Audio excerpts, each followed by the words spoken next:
Center za izobraževanje, rehabilitacijo in usposabljanje Kamnik je tokrat gostil prav poseben dogodek. Uradno predajo donacije Deluxe.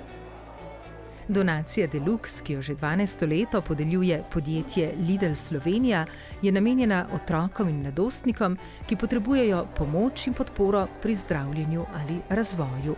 Letos so jo namenili Centroma za izobraževanje, rehabilitacijo in usposabljanje v Kamniku in v Vipavi. Prejeta sredstva, vsak center v višini 10.000 evrov, bodo porabili za nakup pripomočkov, s katerimi bodo omogočili kakovostnejše izobraževanje in rehabilitacijo otrok. Govorimo o 4 sobnih dvigalih in pa 2 stropnih dvigalih, ki bistveno pripomorejo k premikanju, premeščanju otrok in mladostnikov, ki so vključeni v naš zavod.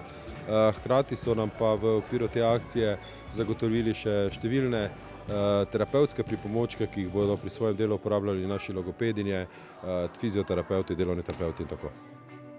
Vsako leto, že 12 let, sredstva za donacijo zberejo skozi prodajo svoje lastne znamke višje kakovosti, poimenovane Deluxe.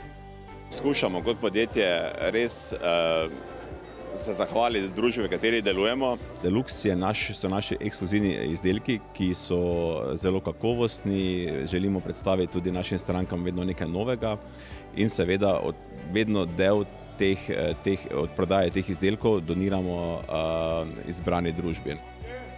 Donacija Deluxe je del trajnostne pobude Ustvarimo boljši svet, s katero želijo v Lidlu Slovenija s pozitivnim zgledom k ustvarjanju boljšega sveta spodbuditi tudi svoje zaposlene, partnerje, kupce in širšo družbo. Vsako leto sodelujejo s številnimi organizacijami z področja izobraževanja, kulture, športa ter humanitarne pomoči ljudem in živalim. In ker je šport odličen tako za zdravje kot družabno povezovanje in ker je Lidl Slovenija že vrsto let pomemben podpornik slovenskega parašporta, je bil dogodek tudi tokrat prepleten s parašportnimi aktivnostmi.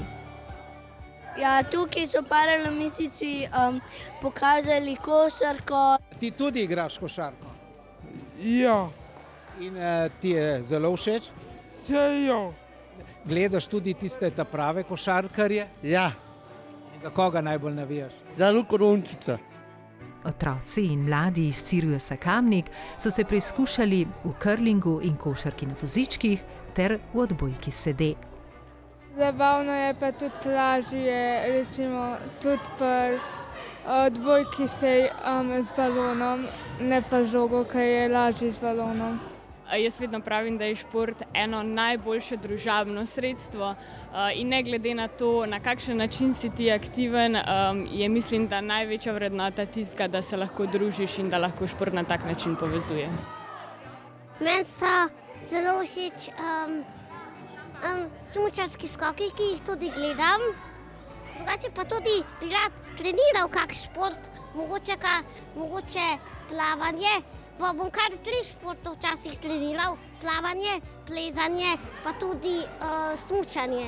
Čudovit dogodek, želimo mlade nadebudne športnike soočiti s športom, ne glede na to, v kateri šport se potem bolj usmerijo, je pomembno, da se ukvarjajo s športom in da spoznavajo tudi različne oblike športnih panog.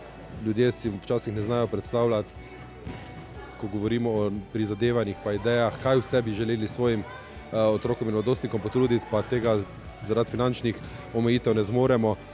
Danes je, bom rekel, čas za praznovanje, čas za šport, čas za druženje, tako da je super dogodek, da bi jih bilo pa še čim več v tem letu, pa želim tudi vsem nam.